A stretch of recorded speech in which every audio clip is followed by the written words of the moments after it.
Are we not? Thank you. All right, do we really believe that God is our Father?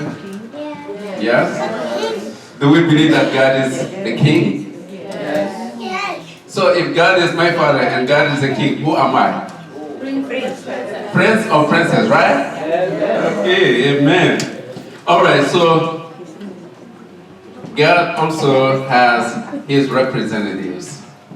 That is the king and queen of peace that we call our true parents. Jew? Right. So, one's lifetime is once in eternity. Once I live my life on earth, I never come back again. I was not here before this very time I'm living, I'm talking, where my physical life is running on earth, and I will not be when I pass away, right? I will no longer be on earth. So at the same time, also, our true parents are on earth, right? We live with our true parents on earth, with Father and Mother Moon on earth. Of course, of the set of true parents, one has ascended already. So we are with our true mother, right? Okay, so yeah, this is very unificationist, right? We call Father and Mother Moon our true parents. Yeah, so of course it takes a lot of studies, a lot of research, a lot of investigation to really come to really that full understanding. And also as our true parents, they would like, as really our parents, to always come and help of us. And we are walking the walk. And this walk is not easy. Sometimes we fall, sometimes we're tired. So they're always here to help us. So that's why True Mother has given us a special grace once again. That is, she has given us, bequeathed to us the holy candle once again. So I will not speak much about this holy candle today, but so we will plan it. We will send the information out in the week so that next week we can all come here and inherit that holy candle. Got you? So please come. Ideally, the family should be here.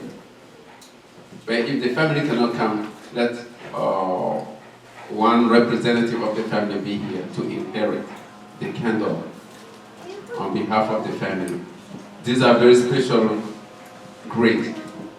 Do we say graces in plural? Okay, that's a very special grace that True Mother has really bequeathed to us now in that very moment. I didn't really expect that we would receive such a grace again, but again, it comes from the heart of parents. So let's come next Sunday to really receive that holy candle. All right, so I will not speak long. I would like just to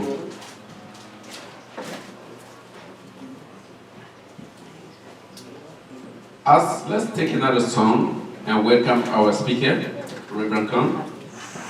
Let us rise again and sing that song. That is, your song will come later. Yeah. Your song will come later. That will come after. But right now, I just want us to take Light of Grace. The Light of Grace.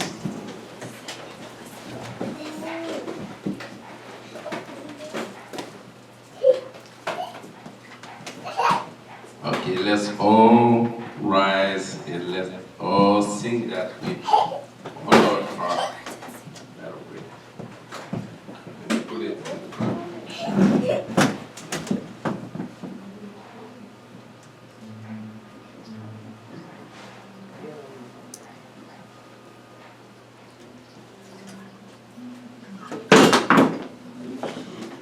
¿Tienes frío? ¿No? ¿Tienes frío? Lo prendo hasta sin frío. Okay. Let's sing. Singing is very good. It's really the expression of heart. It liberates our mind, our spirit. Okay? So let's sing it again, just as before.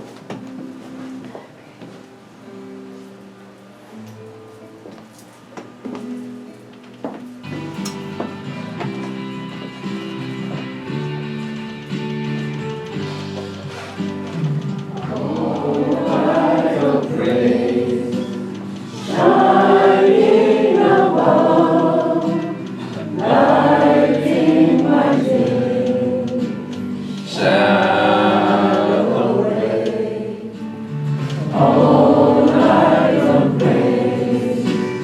Easy my pain, you have shown that God is love. I'll give my life and my love unto the one God of love. Though clouds may come, hiding His face, hiding the sun. Oh my God, though clouds may come, still He is there, shining brightly. God is love. I give my life and my love unto the one God of love. Amid the storm, tossed on the sea, beacon of hope, guiding me. Amid the storm, shelter is near, trust in Him, for God is love. I give my life and my love unto the one God of love. All things decay, I've seen their way, only the light shall remain. All things decay, still there is one true and faithful God is love.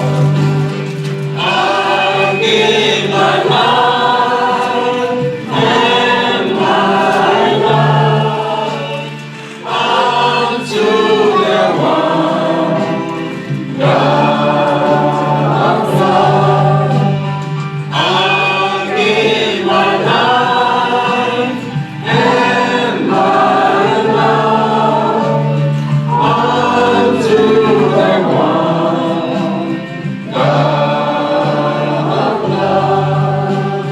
I'll give my life and my love unto the one God of love. Wow, thank you. In the same position, let's welcome our speaker, Reverend John Connor. Thank you, Reverend Pastor. You can come and sit. You can come and sit. Okay. Actually, I'm just going to go to the Okay, yeah. So should Okay. You know, I just want to explain, we say Aju, and some of you don't know what that means. It's the same meaning as Amen. Amen, Aju, Amen, Aju. It's just a modern version, maybe Korean. I think that's the best explanation. Okay. I am going to sing a song that I wrote, and it reflects my relationship with Reverend Moon. Now, some of you may wonder, why is Reverend Moon so special? Which I'll explain later. But in those days, we were crazy young kids, most of us were, teens, early 20s. And we followed Reverend Moon. Some people think we were brainwashed. Actually, we were brainwashed in a good sense. You know, if your brain is not clean, you should wash it. Huh? Okay, so that's what I think. Brainwash in the right way. But we felt that, you know, whatever Reverend Moon said, because it's coming from God, you know, it's just the will of God, so we just did it. So anyway, this song is dedicated to Reverend Moon. I titled it "To My Father, Reverend Moon." Okay, and I need a chair. Can I have a chair? Sure. Sit down. This way. You got to take that. No, it's okay. You stay there. This is okay. Now, I wrote a poem actually first. Put this down. My voice is actually louder. It's just the guitar doesn't.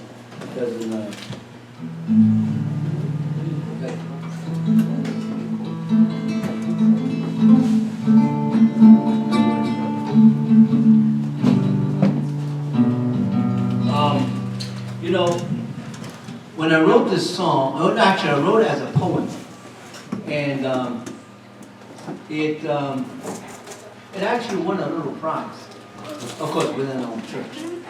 And but poems don't go too far. So any of you budding, aspiring poets, it doesn't go far in terms of money. You're not going to get rich writing poems. You know a lot of rich poets? No. So, what I did was, a few years after that, I thought, oh, I better convert it into a song. Now, that's another dimension. If the song hits, it's going to hit. So I hope you like the song. I did put it on YouTube. It didn't get a lot of hits yet, but I'm going to do some advertising. My second gen compadres now help me advertise so I get more hits. But anyway, let me just go ahead and talk about my father, Reverend Myung.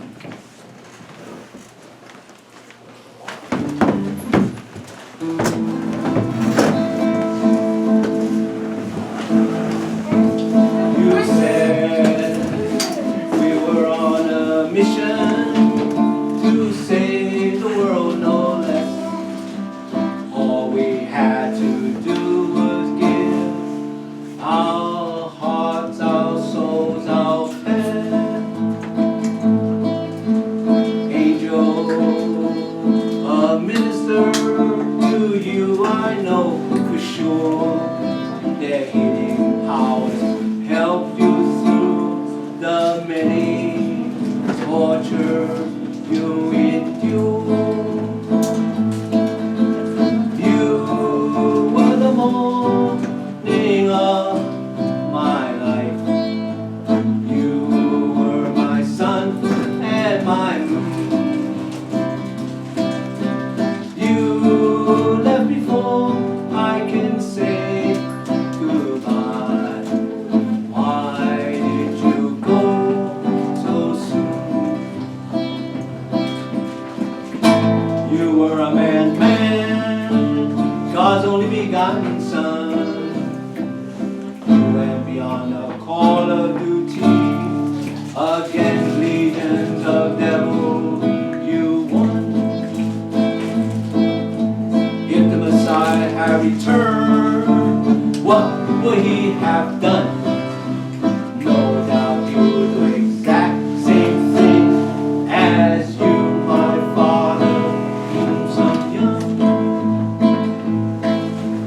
You were the morning of my life. You were my sun and my moon. You left before I can say goodbye.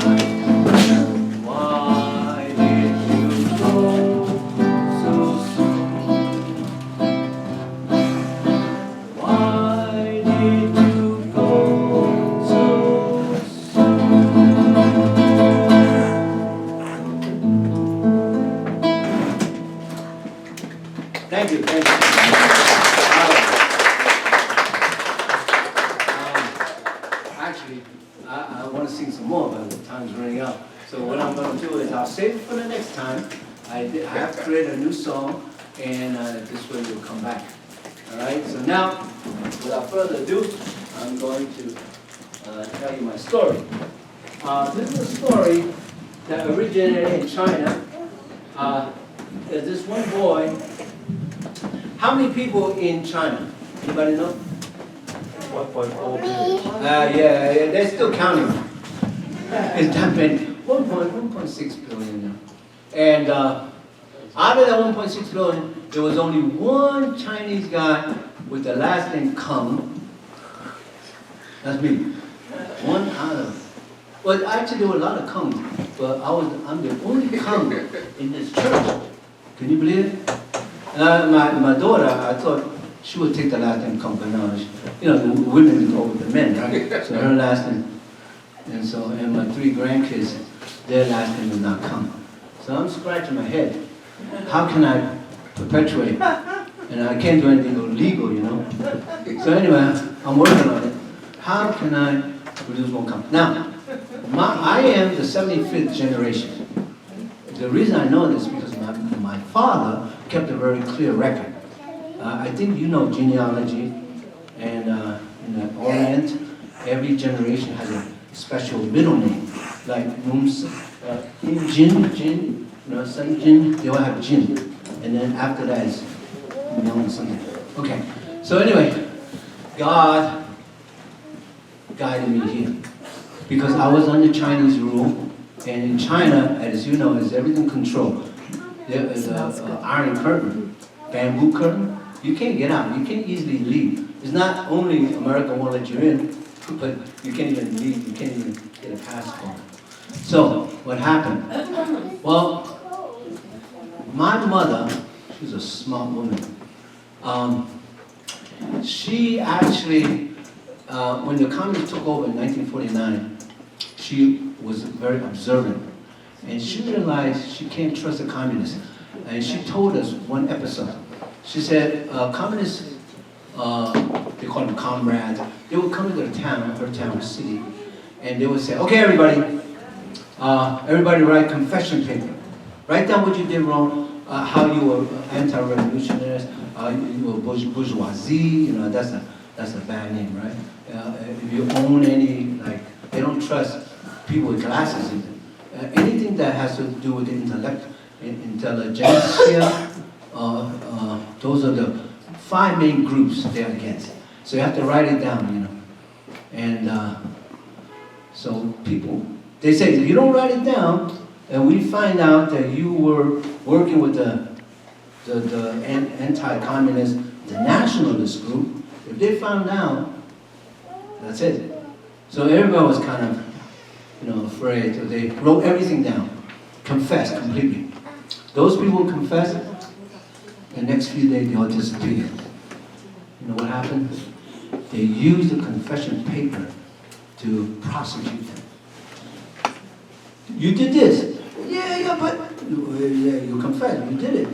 So the penalty for corroborating with the national government. Yeah. My mother never did it. So she said, why should I do? I don't trust those whatever. This is in Chinese. I can't curse in Chinese. I have a Chinese friend back here. But she was a rebel. Maybe that's how I have a little rebellious nature in me. She said, and I don't believe in that stuff. And then when she saw what happened, she said, you see, these people can't be trusted. So she decided to escape. Now, the problem is, her marriage is complicated, okay? So her husband is not coming. She's alone with me and my cousin.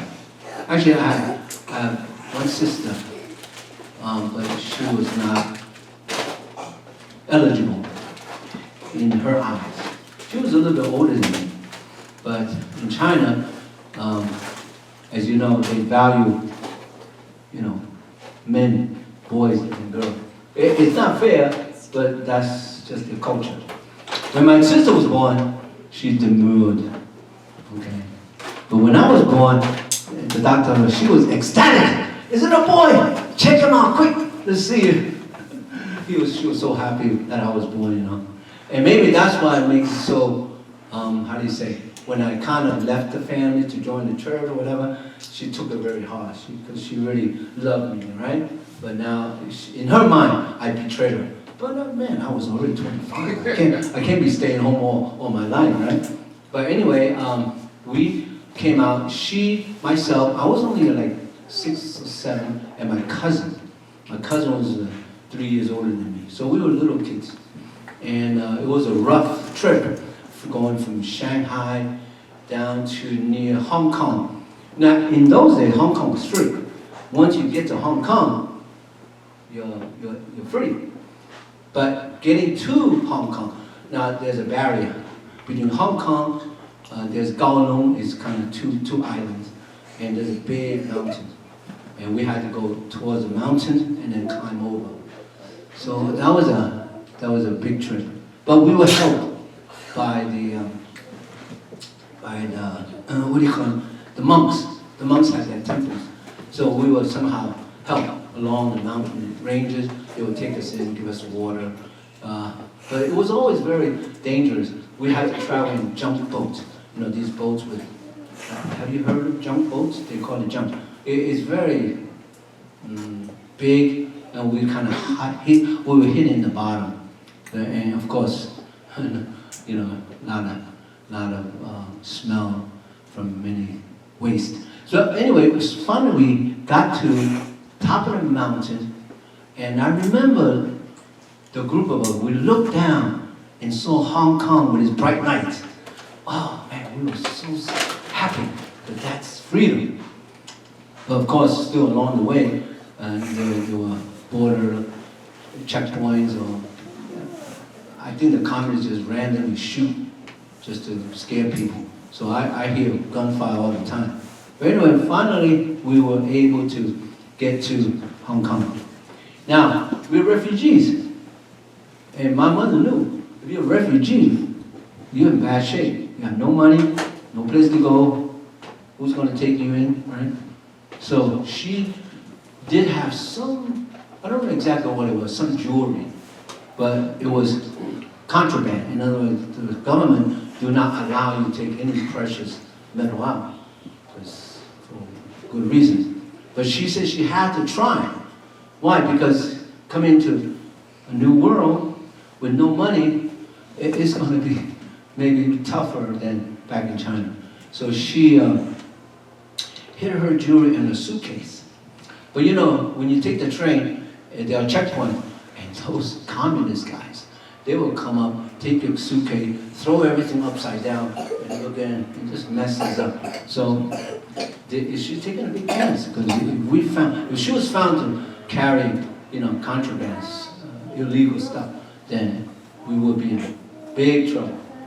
So she was we were on the train, I remember, and the train stopped for this checkpoint, and we can see the communists coming, the guards, and they were like searching, bag, open your bag, everything, pocket, and I can see my mom sweating bricks, you know, really.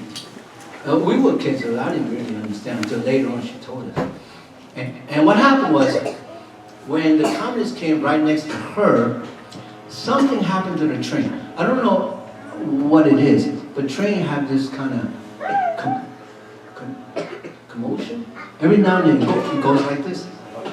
I don't know what it is. It just makes a little shake. I don't know what it is. It was stationary, but for some reason, maybe they were trying to start up or do something. Anyway, the train made such a shaking that everybody kind of fell to the floor. And so, when everyone was getting up, my mother, she said, comrade, since you finished with me, can you kind of move on? Because I got 2 kids, and I want to take care of them. And the communist guy, you know, he was disoriented a little bit. He said, oh, okay, you do your thing. So he went over to the next guy. He passed. So my mom was smart. So when we got to Hong Kong, we were not in the poorhouse. Of course, it doesn't last that long, right? You still got, so she has to work, you know. And we were left alone in a poor house, in a sailor's house, they call it. What's a sailor's house? It's a house where vagrants and people who are poor and made them drink, do all kinds of gambling. Actually, that's where I learned gambling. The Chinese, they're famous for gambling. So they're playing poker, and I'll be watching. And every night and then I can help them. And, you know, but anyway, from there, I became, well, I could become a gambler, but, you know, with the church, you have to put a cap on that. So, anyway, back in America, I am, actually, I can't speak English. And I said to my mom, how come we never learn English? I mean, of course, every country now learns English, right? My mom says, listen, we're China. We call ourselves the middle country. We're the big enchilada. We don't need anybody.